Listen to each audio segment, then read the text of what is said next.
Hello, friends. Lee C. Camp here. You're listening to No Small Endeavor. This is our unabridged interview with Baratunde Thurston.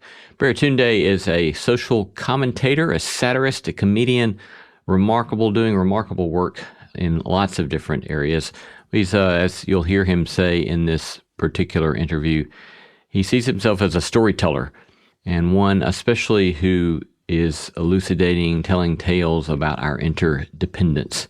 Here of late, he's been working on a new project called Life with Machines, a YouTube-based podcast exploring our interdependence with technology and machines, a fascinating sort of premise for a show, which makes for a fascinating conversation. I really enjoyed this conversation with Baratunde. I learned a lot and want to keep digging into a lot of the things that I learned from Baratunde. As you may or may not know, I was an undergrad computer science major before I got into theology stuff. And so, this was this was way back in the days. It was post the punch card days, for those of you who know what those are. It was after the punch card days, but it was prior to the rapid rise of the PC. PCs kind of began about the time I was concluding my degree in computer science. But I just couldn't have imagined, back then, none of us, I think, could have imagined back then where we were headed and the sorts of power at hand with things like AI. And so this necessarily raises for us all sorts of pressing ethical, philosophical questions about what does it mean to be human. That's the kind of question I keep kind of asking myself, is what does it mean to be human in this sort of age? What kind of communities do we want to have? What's it mean to love? What's it mean to make some sort of meaningful contribution to the world in the age of AI? And I love some of the ways that we get at some of the possibilities of exploring those kinds of questions in this conversation with Baratunde. Enjoy. As I said, I think this is a great conversation. Hey, friend, if you didn't know, I started a newsletter a while back that comes out every 2 weeks. I've been delighted to hear from so many of you about positive response to the newsletter.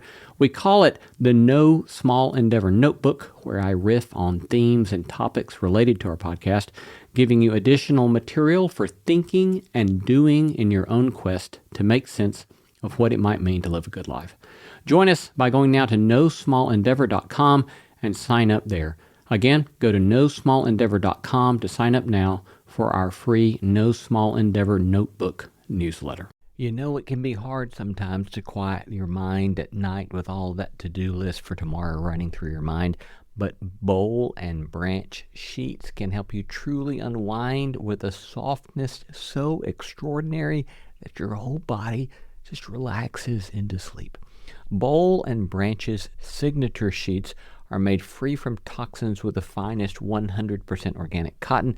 They feel buttery soft just right out of the package, and they come with a 30-night worry-free guarantee. They're ethically crafted by expert artisans who earn fair wages, and if you're looking for a new set of sheets, then go check out Bowl and Branch. You can tell the quality immediately, and that sweet color selection, it made me happy to put our new Bowl and Branch sheets on our bed. Feel the difference an extraordinary night's sleep can make with Bowl and Branch. Get 15% off plus free shipping on your first set of sheets at bowlandbranch.com/NSE. That's Bowl and Branch, BOLLAND, branch.com/NSE to save 15% and unlock free shipping. Exclusions apply. Does it ever feel like you're a marketing professional just speaking into the void? Well, with LinkedIn ads, you can know you're reaching the right decision makers. You can even target buyers by job title, industry, company, seniority, skills. Wait, did I say job title yet? Get started today and see how you can avoid the void and reach the right buyers with LinkedIn ads. We'll even give you a $100 credit on your next campaign. Get started at linkedin.com/results. Terms and conditions apply. Baratunde Thurston tells stories of interdependence through our relationship with nature, each other, and technology. He is an Emmy-nominated host, a writer, and public speaker. His newest project is Life with Machines, a YouTube podcast exploring the human side of the AI revolution, which we'll be discussing today. Baratunde is also a host and executive producer of the PBS series America Outdoors, creator and host of the How to Citizen podcast, and a founding partner at Puck. His comedic memoir, How to Be Black, is a New York Times bestseller. Welcome, Baratunde. Lee Camp, it's good to be here. Thanks for having me. Very pleased to have you with us. Been looking forward to the conversation and grateful that you've decided to join us for this adventure today. So, I mean, you've worn a lot of hats, a lot of fascinating hats. Comedian, technologist, civic organizer, outdoor enthusiast. So I'm wondering about a through line through all of those sorts of roles and endeavors. I mean, one that I would speculate is that it's a sort of through line of asking a question about what does it mean to live well together with others. But how would you describe the through line? That's really good. That's really good. I might need to update my official bio.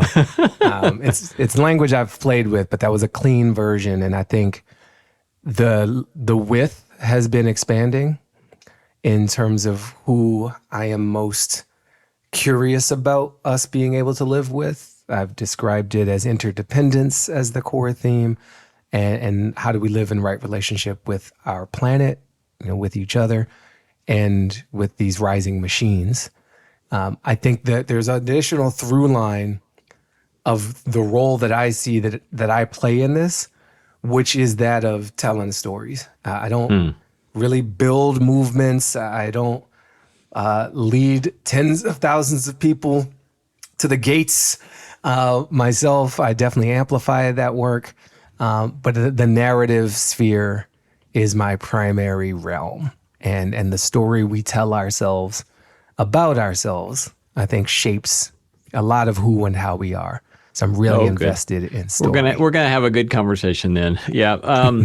So let me ask you. You did your undergrad in philosophy at Harvard. Is that correct? That is correct.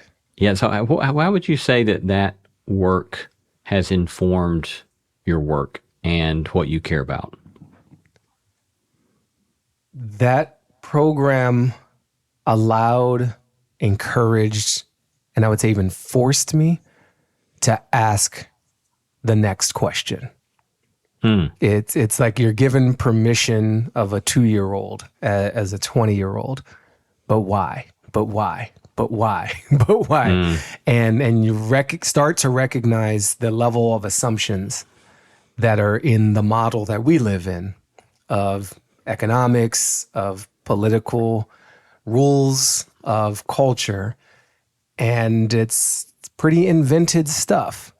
Who, why, what are we getting out of it? What are we not? So I got from philosophy permission and incentive to question more deeply. The other thing I think I got from it was a lot of close reading and reliance on other people to do that. My most joyful experience really was my intro to philosophy class with Anthony Appia. And I was in a study group with a Mexican-American from Texas, a Mexican-American from South LA, like gangland experiences, a Saudi woman, and a German woman, both born and raised in those countries, and me, Black man from DC. And we were diving into Descartes and looking at Kant's critique of pure reason and trying to find our own critique and merely trying to understand. Yeah. And all these different cultural backgrounds coming to bear on what look like the same words, but they have really, really different meanings.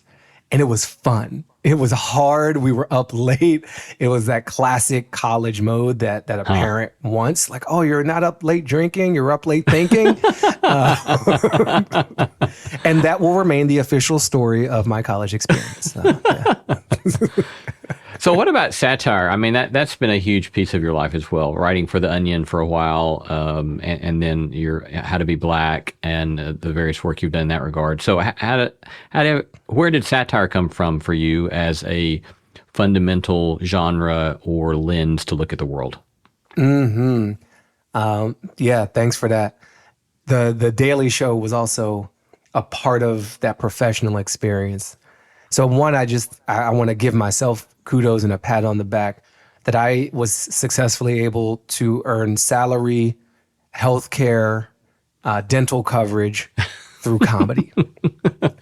And just in the great span of the billions that have lived on this earth, it's a very rare kind of 1% universe to live in, maybe 0.1%. So I count myself lucky and occasionally talented. I fell into comedy. My first bout with it was as not creating it. I was a serious kid, Lee. I was interested in all these big questions. My mom was a very political and spiritual person, and I carried myself a little more comfortably with adults than my youthful peers. And comedy allowed me to express and safely feel frustration at injustice. And I could make jokes about it. I could find jokes about it first, then start to be able to make bad jokes about it, then get better at making good jokes about it as a way of explaining the world. So I stumbled into it initially through Black comedians that my mom was watching, Richard Pryor, Whoopi Goldberg were a lot of the early influences, but also Garrison Keillor and his whole like Wobegon thing.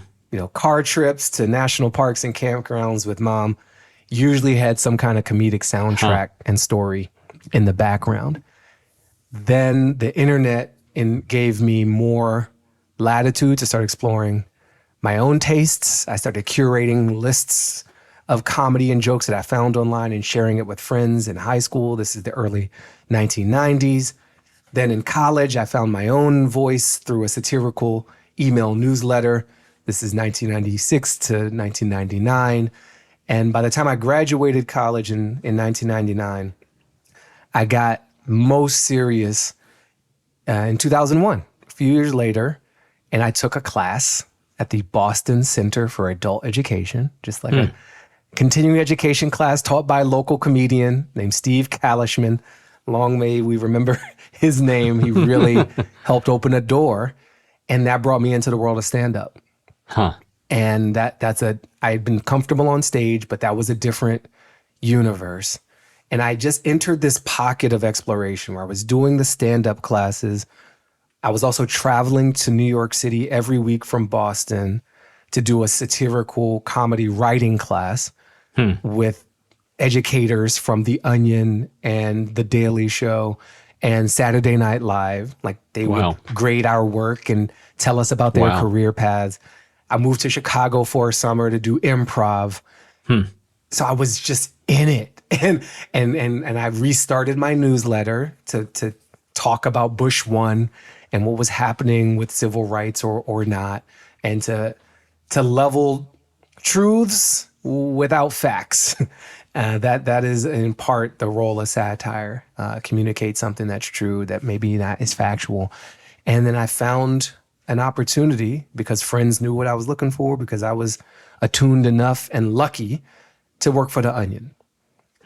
And that was like going to advanced study. That was my own center for advanced study for the comedic arts. It was my post-undergrad life, 5 years, every day, in the trenches with some of the most talented, focused, clear thinking, clear communicating satirists, in the spirit of Shakespeare, but also in the spirit of great American satirists, of Bill Hicks,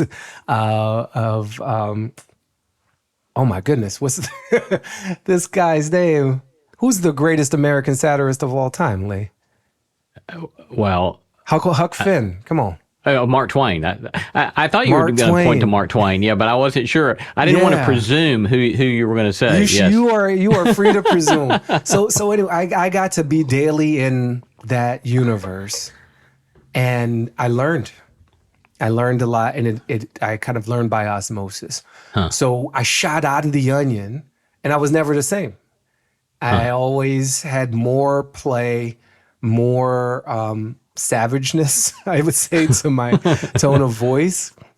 And the thing, I could talk too long about this, the ability to mimic form in order to challenge substance within that form. That was a real education. To mimic form while challenging the content within the form. So The Onion mimics the form of news media. Yeah. Mimics the form of a radio broadcast, of a television broadcast, of a print news operation with a website.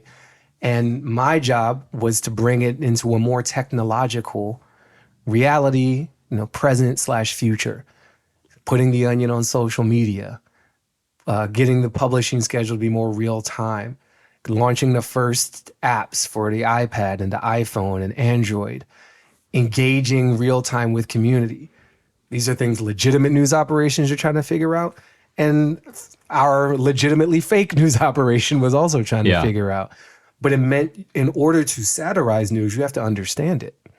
You have to be super familiar with the form. My older sister was a journalist. She gave me an AP style book when I was in high school. I did my college newspaper when I was at Harvard. So I knew I had the trappings of it. But actually satirizing the thing made me understand it even more. Yeah. And so I would leave the Onion and start a technology company premised on tech satire.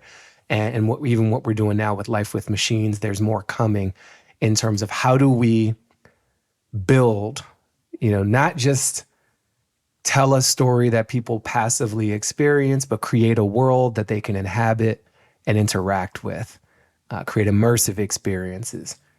Tech allows you to do that. XR, AR, VR, AI. It's all getting much more high touch. Right. And satire it's also just one of the only ways through the absurdity of our reality now. Yeah. Yeah. So talk to us a little bit more then about what drove you in the midst of all that to start this new podcast, Life with Machines, and what you see as your driving agenda there. Yeah. To answer that, I don't want to give you a 10-minute answer, so I'll try to edit quickly. But what drove me to make Life with Machines, I think there's probably 3 parts to that. There's my origin with my mom, who was a coder and a technologist, and so much tech infusion into my upbringing through Harvard, through jobs at the Onion, Daily Show, et cetera. It was all tech-related digital jobs. But along the way, there was I have had a deep commitment to how we self-govern and relate to each other through this thing called democracy, which I deeply believe is something we do, not something we have. It's one of my associates in this work, John Alexander, puts it so succinctly that way, as me and my wife Elizabeth have put it, citizen as a verb, how to citizen. And years of storytelling and experience and advocacy there gave me a faith in people and a faith in us that our political system is totally unworthy of, but the people always are. So that was helpful. That was a 2020 formal initiation of that and still in it. And then the third element is my foray into the natural world and reconnecting and regrounding with Earth. And I got to do 2 seasons of this beautiful experiential show for PBS called America Outdoors, where I'm literally touching grass. I'm on rivers and mountaintops with laborers and extreme athletes and indigenous people and so many different folks who feel at home with that connection to nature. So in the midst of that journey, as I'm like deepening my own practice of democracy with humans and with planet, ChatGPT drops. And it's exciting, it's overwhelming, it's confusing. It's reminiscent of the mobile moment and the social media moment and the cloud moment times each other. And it is threatening or bolstering my own theory of everything in terms of how we co-create our reality and our future. Will AI help us in our connection to Earth, or will it further sever us from this planet? Will it create collective agency and not just individual agency? Making little armies of one and societies of one, which I think our whole political economic system has really driven toward. The community pools, not everybody's got a private pool. The public theater is now a private home theater, and public school is private health, private school and private tutoring. And AI is like, oh, everyone has their own tutor. So that's empowering. It's also fragmenting and isolating. So how do we look at this moment, which I think will persist? This is not the flash of crypto that seemed to be, I think this is much more sustained. And what is it going to mean for our human experience and how we connect to life writ large, life that came before, life that will come after, and life that's beyond human. So that's, Sam Altman forced me into this position. I didn't. I tried to get out, Lee, and they dragged me back in.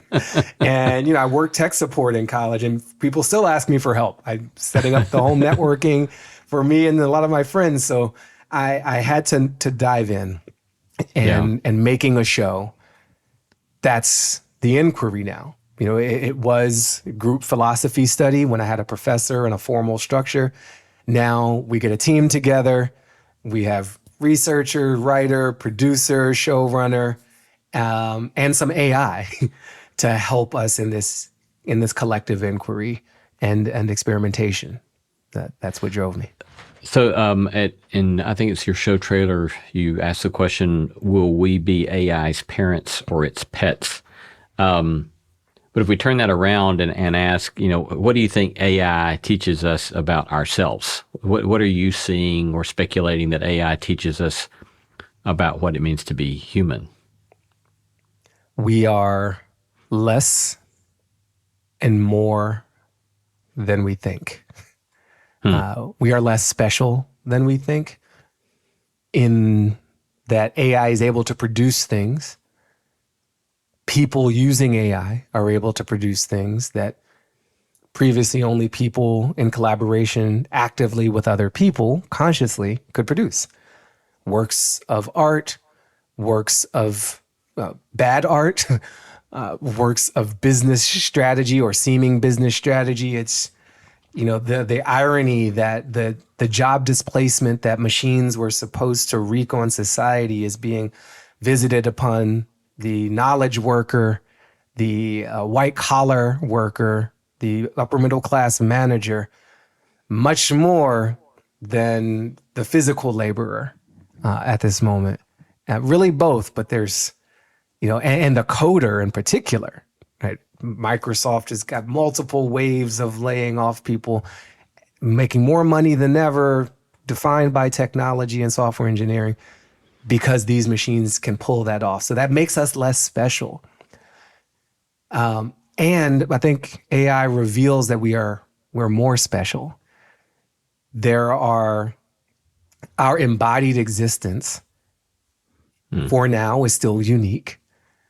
Our collective sensing and knowing that, this indiscernible nature of who we are, that je ne sais quoi, that as the French might put it, there is something human, something about being of our type of life.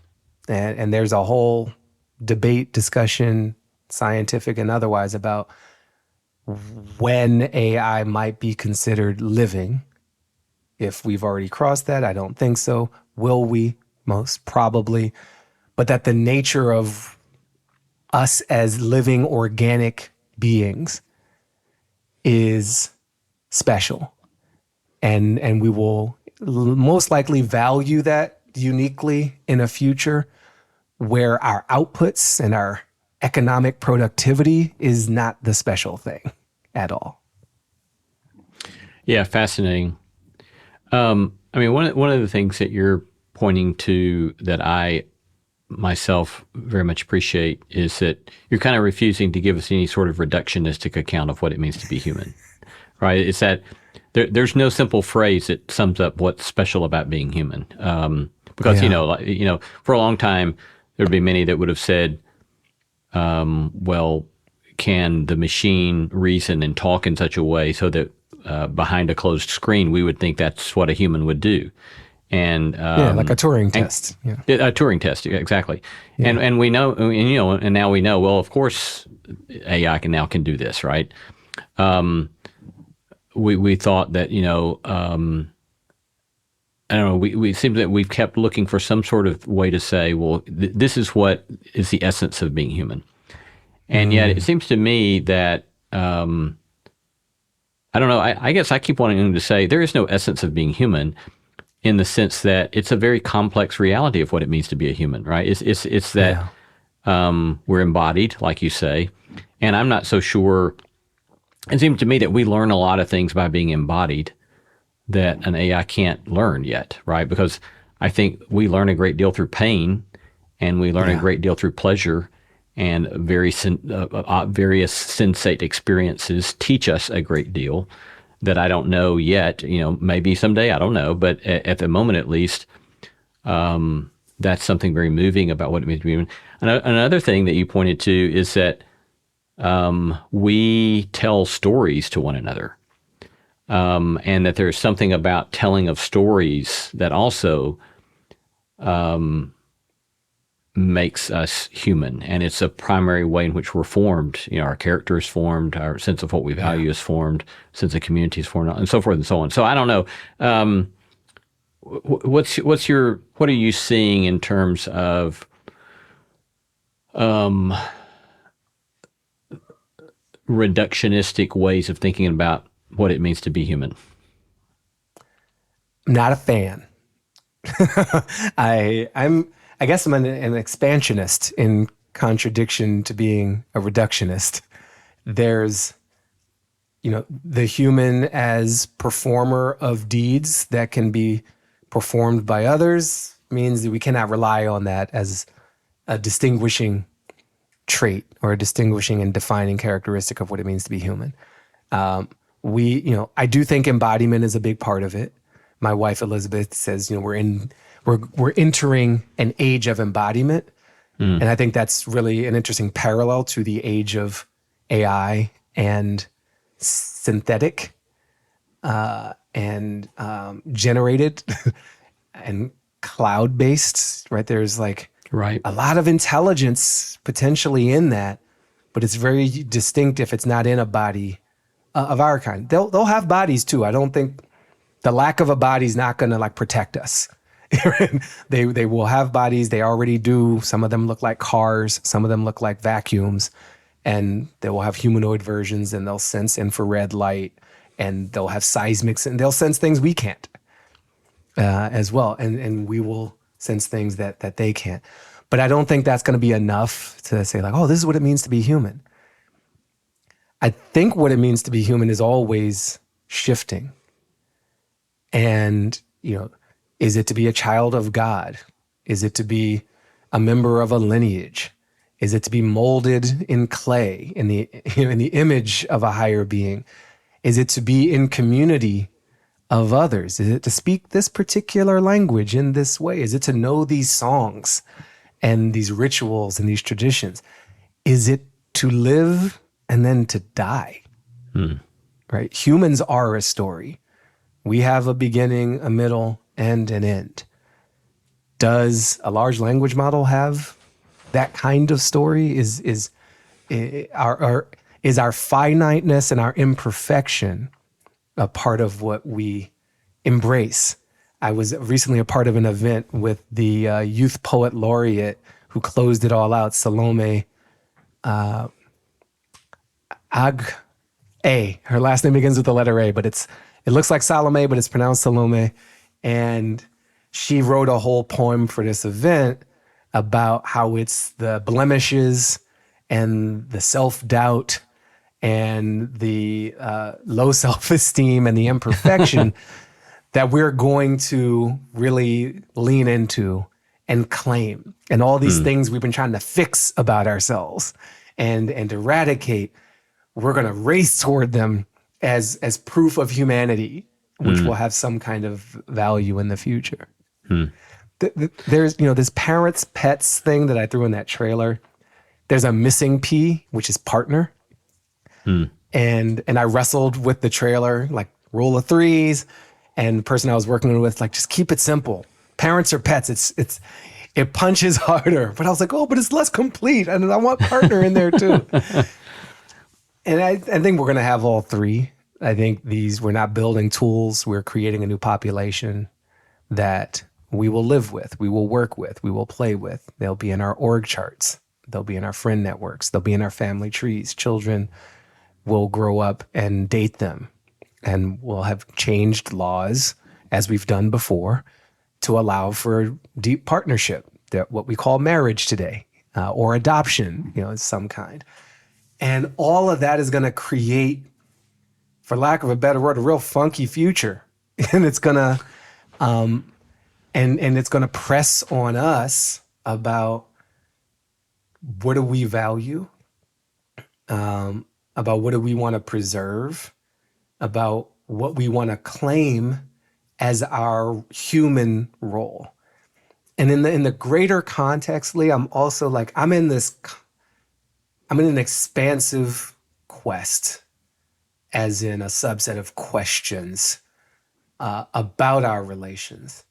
And as much as I stretch into this machine and AI conversation, I'm also like humbly stretching into this more than human life, this rights of nature, this indigenous worldview conversation, this what is the intelligence of nature, and the network of trees and mycorrhizal fungi and the animal kinship that many people across time have experienced before we were severed from earth and land. And there's something really convergent about this moment where our climate crisis amongst the many is requiring of some traditional indigenous ecological knowledge and wisdom, and some insights and pattern matching and recognition of the highest levels of machine learning. And I think our human future will likely lay in a recognition, a humble recognition, of our position on a spectrum of broadly defined life. And even if life is ambiguous or uncertain, a spectrum of literal light. That at the very end of the longest day, we're just light. We are vibrating at a frequency. We are explosion, Big Bang energy. And whether it is this remote control that I hold up in my hand right now, or the plants I see out my window, or the audio transcription service that you're likely going to use to help create the transcript of this based on AI, they're all energy, and we are definitely that. And we have temporary form and awareness of that form in these bodies, and we create the meaning of that for ourselves. So what meaning do we want to create? What's going to make it worthwhile? And not a nihilistic, meaningless, everything is everything and nothing is nothing, land of blah. I don't want that. I want meaning. It has been so delightful to see more and more listeners like you sign up for NSC Plus. Our growing community is made up of intelligent and thoughtful people looking for a holistic approach to human flourishing. Signing up for NSC Plus is also a way to support the show and the work we're doing, and in fact, we depend upon that kind of support. But in addition to supporting the show, you'll get exclusive access to bonus content, and the No Small Endeavor you've come to love will be completely ad-free. In fact, you won't even hear ads like this one. So go to nosmallendeavor.com and click Join NSC Plus to become a member of our community today. Join for as little as $5 a month. Again, go to nosmallendeavor.com, click on that red button that says Join NSC Plus to become a member today. Talk about stepping up! Bang! Bang! It's time to level up your game. Introducing the all-new ESPN app. All of ESPN, all in one place. Your home for the most live sports and the best championship moments. The electricity is palpable. Step up your game with no annual contract required. It's the ultimate fan experience. Level up for more on the ESPN app or at stream.espn.com. Sign up now. Mint is still $15 a month for premium wireless. And if you haven't made the switch yet, here are 15 reasons why you should. 1, it's $15 a month. 2, seriously, it's $15 a month. 3, no big contracts. 4, I use it. 5, my mom uses it. Are you playing me off? That's what's happening, right? Okay, give it a try at mintmobile.com/switch. Upfront payment of $45 for 3-month plan, $15 per month equivalent required. New customer offer first 3 months only. Then full price plan options available. Taxes and fees extra. See mintmobile.com. What do you, how do you think about meaning? What does it mean to say you want meaning? Ah, I think for me, it means that no pun intended, wanting meaning means that I want to feel that effort expended is worth something more than explicit financial reward. That's just not enough. Or recognition and public accolade and ego stroking, which as a public speaker, performer, thinker, yeah, definitely want those things. But there's a belonging to community. There's the desire for meaning leads there or derives from there, or maybe it's both, maybe it's a circle, and a belonging to a sense of purpose. And in the story, I think the magical thing is meaning is constantly changing. Does this political moment that we're in the United States story, what does it mean? Is it just events happening? Is it just sequences of actions and consequences? Or does it mean something? Does it mean something to those who came before? Does it mean something to those who will come later? That's an interpretation game. That's a story game. The people who founded this place, the official ones, the ones we recognize, ascribed meaning to symbols. To religious leaders ascribe meaning to behaviors and actions otherwise unexplained or perfectly explained, depending on the meaning you ascribe to the interpretation that they offer. And I think meaning is what provides a sense, certainly for me, it makes nonsense into sense. And I think we require that. I don't think we're wired to just anarchy, chaos, and total ambivalence. I think we need some orienting. We need a compass. And that sometimes it's the market, okay? Sometimes it's survival and protection of a child or a loved one. Sometimes it's a higher power or a set of rules. Sometimes it's just winning and sports kind of meta. But we're constantly creating these stories. And I think it's because we need to make meaning because it's not just logic functions. And if A, then B, consequences of actions, there's meaning we must ascribe. Yeah. But that's so available. It's so open. So it's like, all right, it kind of gives us more power then to decide, all right, what does this tragedy mean? Does it mean I'm a failure? Does it mean I'm getting what I deserve?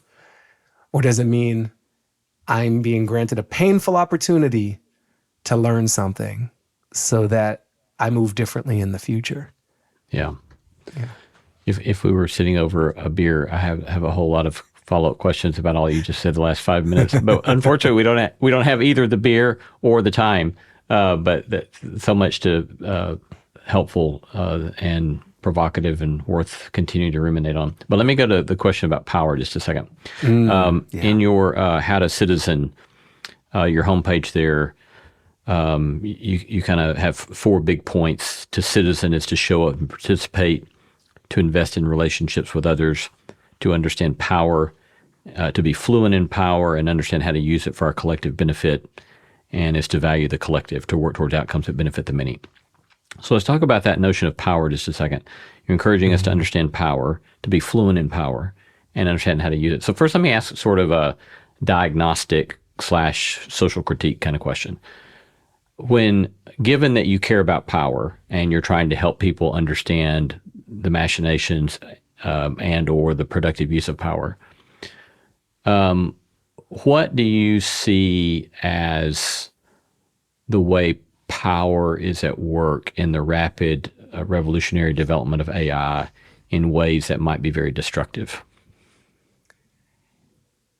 I'm a big fan of South Park as an agent of satire in our cultural universe. And the teacher, I think, is Mr. Mackey.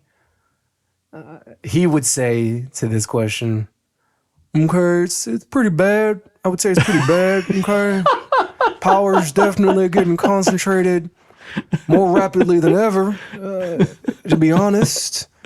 Despite the promises made of distribution and decentralization, what we're seeing is a re-oligarchization of what's supposed to be a people power system, okay? So it's not good. It's bad. I would say it's bad. Yeah, it's we always have choice, and each of us individually does not have the same opportunity to create influence as others of us individually at any given moment.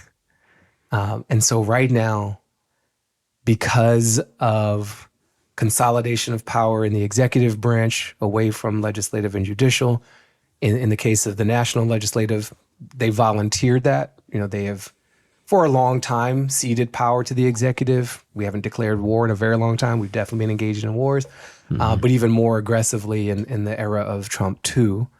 And I think you see the courts being ignored and challenged. And with what army would they enforce, right? There has to be an agreement by these other branches to obey and to adhere, to conform. And if not, then we have a test. And so into that environment, you also unleash most likely the most culturally, economically, technologically disruptive force maybe ever. Printing press did a big one, took a long time. Certainly Industrial Revolution, huge moment, took decades and decades and decades to really turn to maximum impact. Monotheism, huge revolution, took hundreds of years to really, really propagate that and created empires and colonization and all these things. So we're in a civilization defining moment of disruption at a pace that's unprecedented, at a scale that's probably unprecedented. It's certainly matched with pace. And the resources defining it are highly concentrated. This technology is not driven by a government by, of, and for the people, as was the internet when it was housed in a Defense Department run by a pretty representative and constitutional democracy.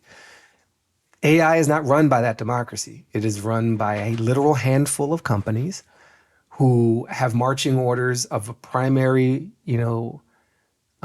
mandate is to return value to shareholders. And that's newish. I think, the Dutch East India Company had a similar motivation.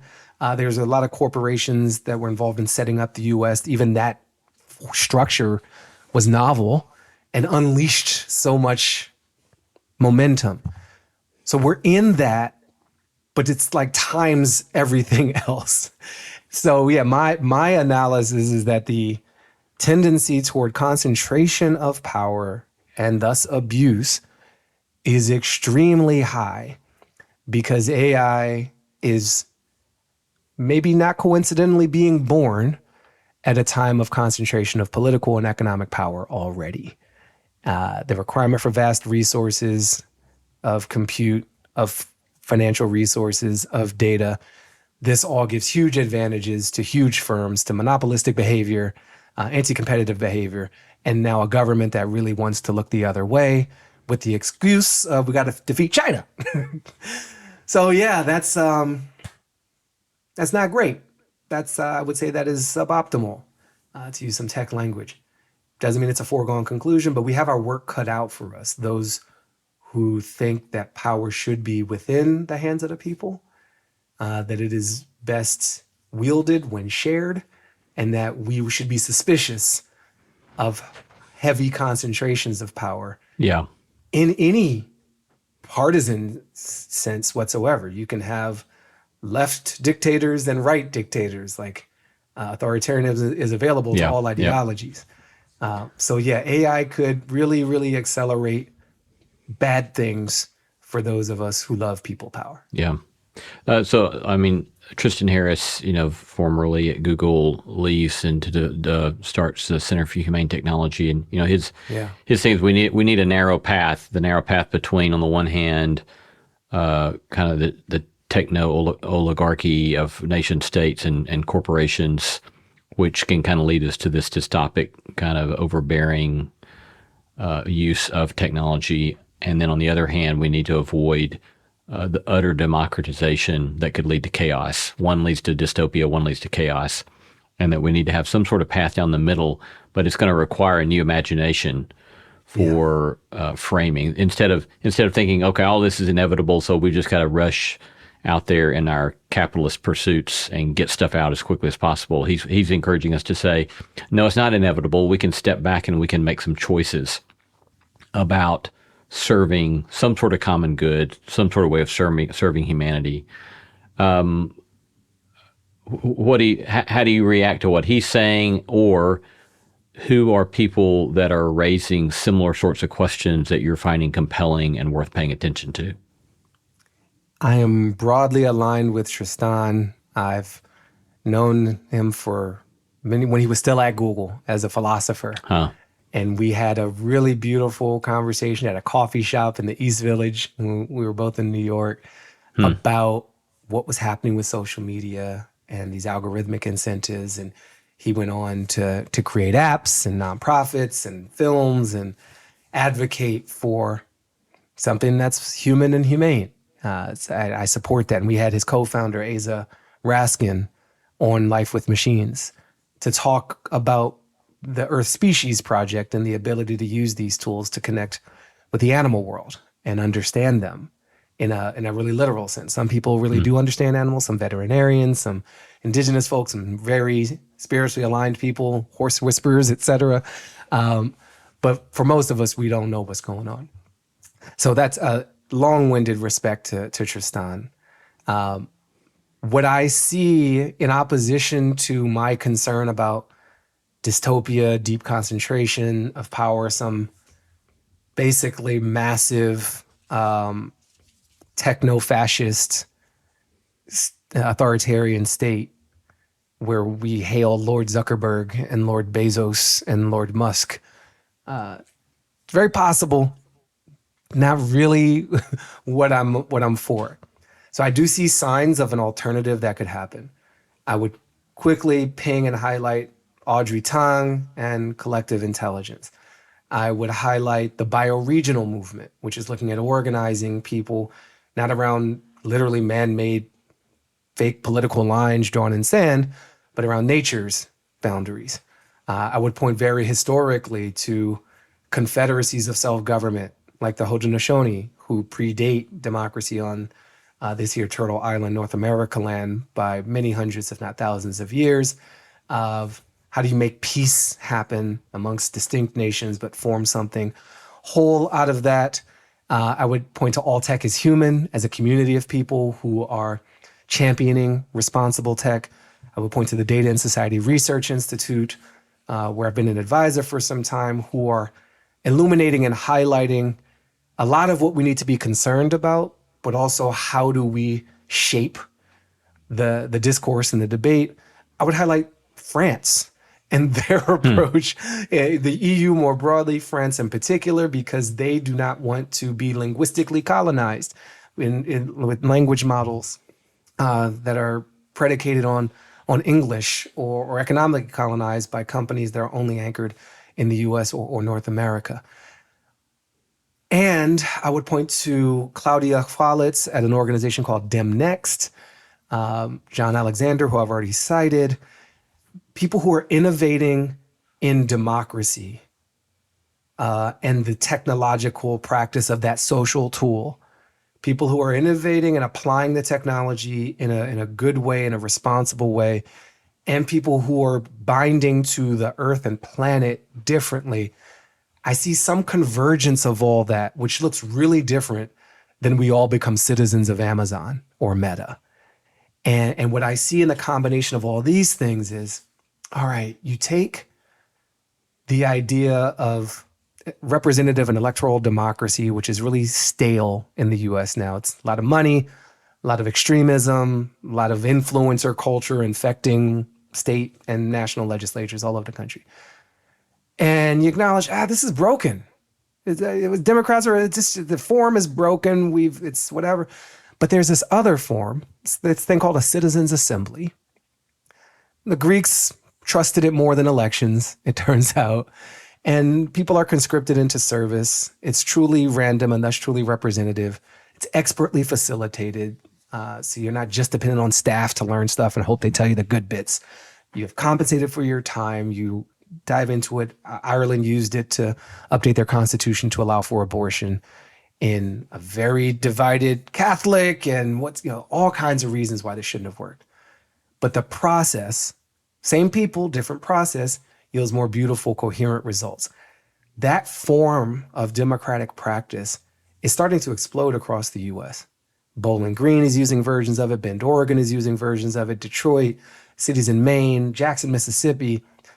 And it's cutting across these historic divides and allowing people to see each other. AI is being deployed by organizations like Cortico, who we also had on Life with Machines, but also Google, and an app called Polis. This is where the Arju Tang piece comes in, to help people see each other, to make sense of where each other, to find the consensus and not just the division. So it's actually taking Tristan's critique of, an algorithmic overlord dividing and slicing us and marketing us and selling us off to the highest bidder and pitting us against each other.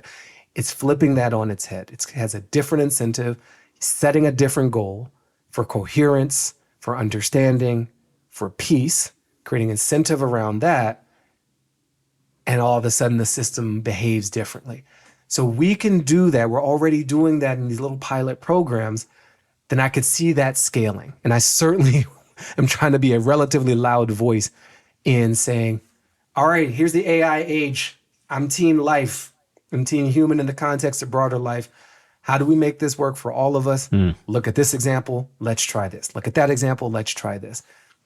I'm on a bit of a little rant here, and I'll trust your editors. But one last example of how this should go, not just critique of what we don't want, but highlight of what is good. Very recently, I was a part of an effort here in Palm Springs. We hosted an AI and creativity expo. I travel a lot. I'm on stage for a living, and I read 1,000 things and listen to all the podcasts. This was a community engagement effort around AI that I haven't really seen before. I've seen professionals do it. I've seen slices, like here's the lawyers meeting about AI. Here's Hollywood creators meeting about AI. Here's the policymakers. Here's the doomsayers. Here's the investors.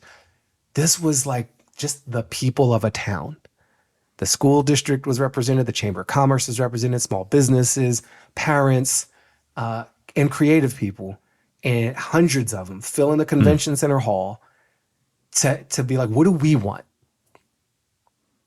And because of the experience with social media, where we didn't seize that opportunity, we weren't offered it ever, and most of us didn't know to seize it. So every parent's dealing with it on their own. Every school, every office, every workplace, every romantic relationship, what's going on with you on your phone? I didn't choose this, but now I'm living 6 hours a day in Instagram. So how do we not do that again? And I'm not claiming Palm Springs has figured everything out, but it's a really beautiful example. Richmond has done some similar things with AI Ready RVA is a group I learned about. And they're just taking a collective engagement approach. Let's get everybody, let's kick these tires. Let's not be afraid to be afraid, but let's also not be afraid to engage and figure out how do we make this work for us? And what do we want not? And the acceptable and unacceptable answer is to be a part of the fiefdom of a techno-fascist state, to be an outpost of Amazonia or Metaland. That's not good enough. That's not what the US was founded on, despite its imperfections. We had got good bones. We reject tyranny here. Like, that's the whole point. And I think there's a real excitement. I'm excited for sure about, okay, so we could actually do more democracy with these tools. We could bind ourselves to each other in ways that the current system doesn't make easy, in fact, makes hard or to near impossible. And we could enlist these machines in service of our sense of peace, belonging, purpose, coherence. And here's how it's working in Taiwan. So I really am I want that. And I want, certainly my voice and my story is not just going to be an anti, like, stop that. Stop bad thing. It's like, let's do more good thing, and figuring out, well, what does good thing look like? That flourishing that you're interested in. So am I. Right. So how do you think common people contribute towards that kind of potential outcome with AI? Yeah. Probably slowly, then increasingly, then dramatically and beautifully.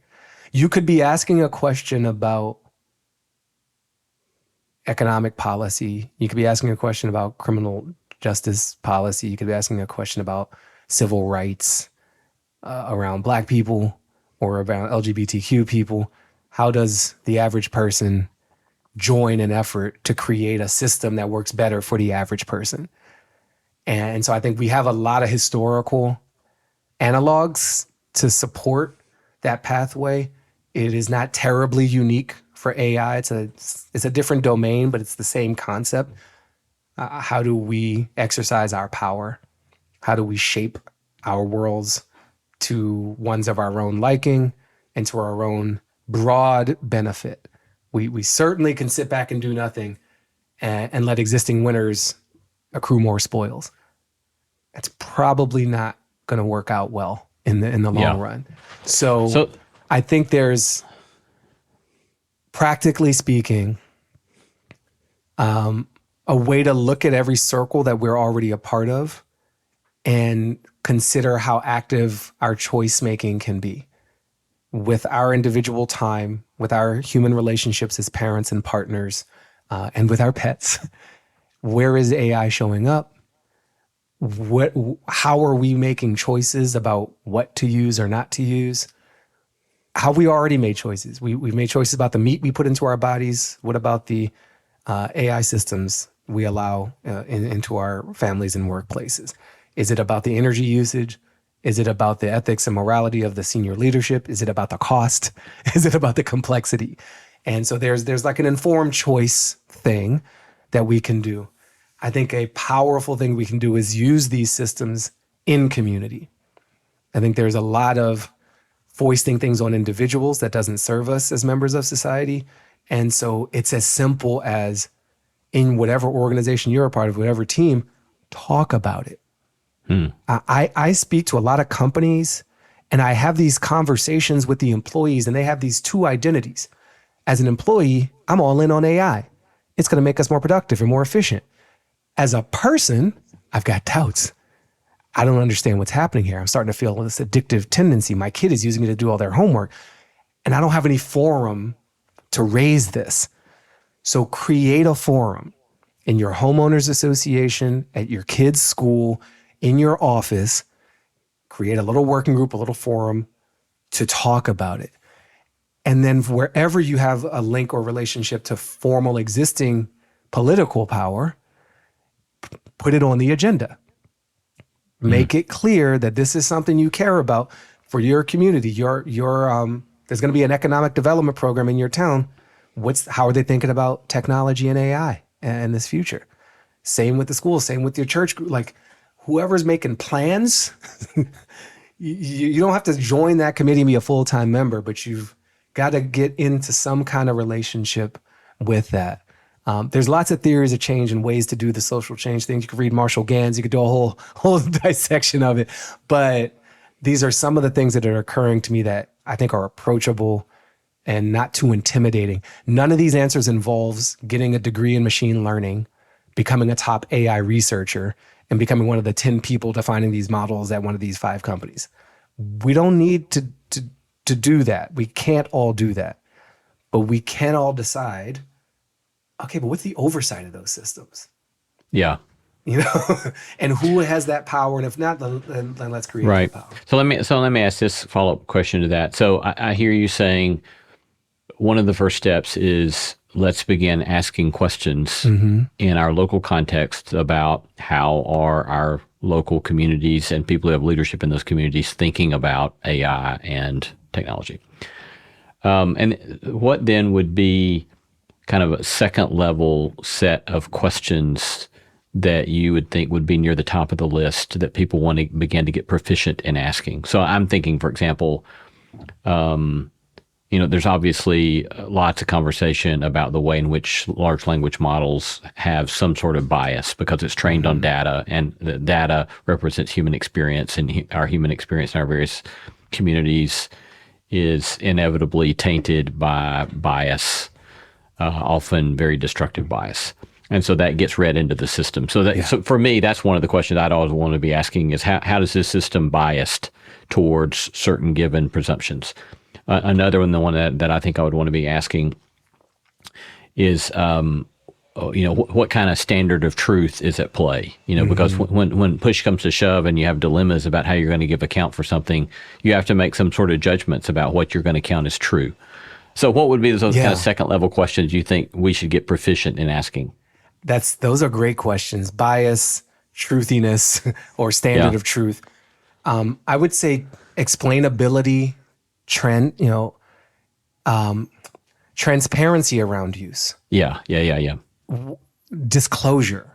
We are not against it, but we deserve to understand and know when AI and automated systems are being used. This was one of the key principles of the AI Bill of Rights that emerged in the Biden-Harris administration. We had Dr. Alondra Nelson on our show to talk about how that came to be. It's still a great idea, and communities can do it even if the federal government's not going to do it. So transparency, a level of explainability, to understand as much as possible how these things are working, and if not, at least how they're being used. I also think it's kind of an essential question. What do we want as a community? What do we want in whatever the department is? What do we want for kids' educational outcomes? If it's the sustainability, what do we want for our energy use and efficiency? If it's job creation, what do we want? What kind of jobs do we want? What kind of median incomes do we want? What kind of health? We need to get better at asking those questions. And I think we're out of practice with that. We shout a lot of things out in social media into a void. Our representatives are not necessarily listening to us as much as donors in many cases. And so to get better at asking, what do we want for our communities as a first order question, then the AI questions come in. How can we use AI to help us get what we want? And then a more fun one, I think, would be, what do we have to do that we don't want to do? And we all have that in our various roles. As a business owner and operator, I have to do bookkeeping and invoicing and taxes. I don't like doing any of that. Bring on the AI. Please displace that work from me. I'm inviting you to take that job off my hands. I come willingly. And I think that there is a level of excitable consent, jubilant consent, where in an employment context, in a worker context, you don't start with the CEO and the board looking at where we can save money.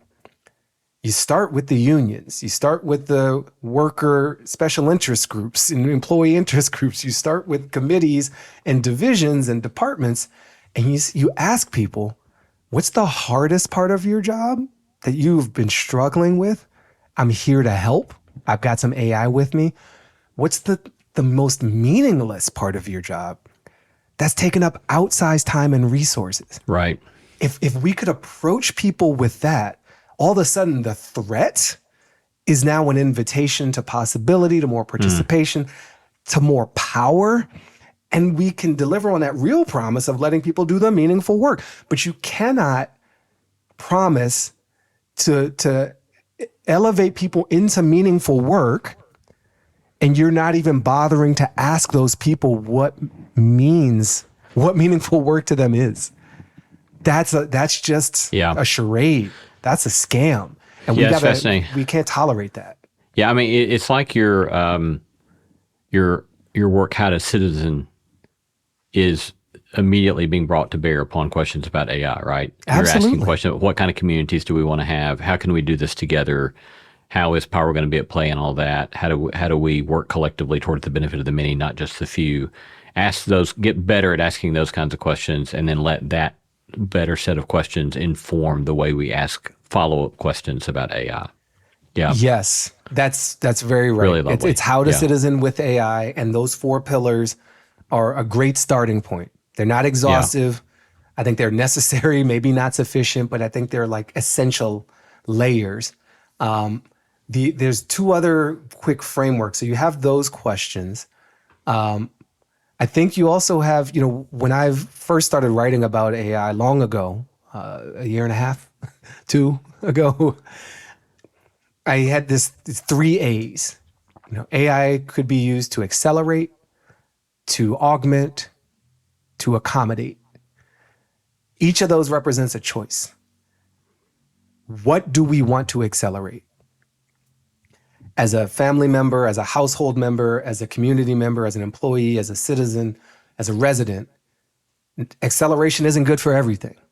I don't want to accelerate mealtime. Yeah. I like taking my time with my meals. I don't want to accelerate time with my wife. Mostly. Sometimes I want to get through this argument real fast. Come on, AI, bail me out. But let's choose.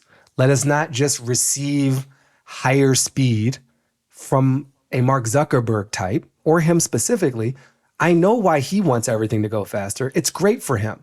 It's not great for me. It's not great for us. So let's choose. Augment. Can we choose the augment versus the replace? And where? I already gave a few examples of that. Accommodate. This is huge. Where can we use AI to accommodate participation by people who have been excluded from previous versions of our systems? That goes to language skills, to learning styles and neurodiversity. That goes to all the DEI things, all the inclusion things. That goes to geography and time zone. Like, there are so many beautiful ways that AI can help us include people and their valuable contributions and perspectives that just technically was harder before.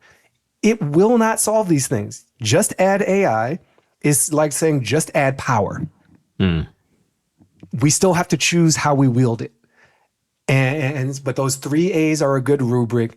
The how to citizen 4 pillars are a good rubric. And then the last thing is this concept of a power inventory, because I know a lot of people feel real powerless. And you're just like, well, the billionaires have a lot of power, and these corrupt politicians have a lot of power. And what is little old me going to do? We're more powerful than we think. That's a good book worth reading by Eric Liu from the Pacific Northwest and Citizen University. Every decision we make is an exercise in power. Every choice to consume or not consume, to tune in or not tune in, to tune in amongst which thing, to put this in my mouth or not, to pay attention to Baratunde right now, or scroll on my phone as I listen and I've just tuned this dude out. I'm giving my power in these moments. And we set a culture in that. How we practice power in these tiny ways is kind of how we do it in the big way too. And all these leaders we don't like, or these institutions that we feel are failing, they grow out of a soil set by the culture of our small interactions at home, at school, at work, at church. And so it matters. It won't change like the next election outcome necessarily, but it sets the stage, because I think we're in something that's dying. I think a lot of empire vibes from Western civilization history embodied deeply in the American project are being radically challenged. And some of them are pulling apart at the seams. Some of these wheels are falling off the carriage. And there's gonna be a lot of pain in that. There already is. We're doing things we shouldn't be doing. People are suffering who have no need to suffer. And it is not the end of our story. And there's always something else being born, even as there's something dying. That's the circle of life. That's the thing we're a part of as humans. And if we lean into that and embrace that, it doesn't mean the pain isn't painful. I'm not saying everything's all right. It is not. But we also make choices now that set what comes.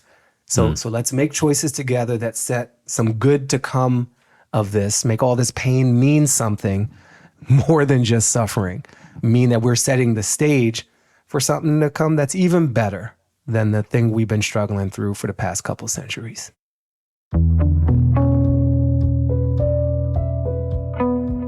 Been talking to Emmy-nominated host, writer, and public speaker Baratunde Thurston about his newest project, Life with Machines. Baratunde, this has been a great conversation. I'm really grateful for you and for the lovely conversation today. Thanks so much. Lee, Camp, I'm so grateful that you wanted to speak with me. And the way that you inquire is exciting. I think it's needed for these times. So it's an honor to be here with you, to spend this time this way. And I wish you well. Let's stay in touch. Thanks very much.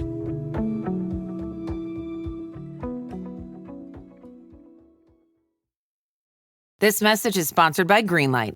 With school out, summer is the perfect time to teach our kids real-world money skills they'll use forever. Greenlight is a debit card and the #1 family finance and safety app used by millions of families, helping kids learn how to save, invest, and spend wisely. Parents can send their kids money and track their spending and saving, while kids build money confidence and skills in fun ways. Start your risk-free Greenlight trial today at greenlight.com/Spotify. That's greenlight.com/Spotify. Hey, it's Paris. You know I love sparkly things, right? Like stars. Duh. And thanks to Hilton and AutoCamp, I just slept under them. Picture me, serving looks by the fire outside my luxurious Airstream, making s'mores with the kids, while a national park is our backdrop. The great outdoors meets Hilton hospitality. That's hot. Explore all the new ways to stay at Hilton.com. Hilton for the stay.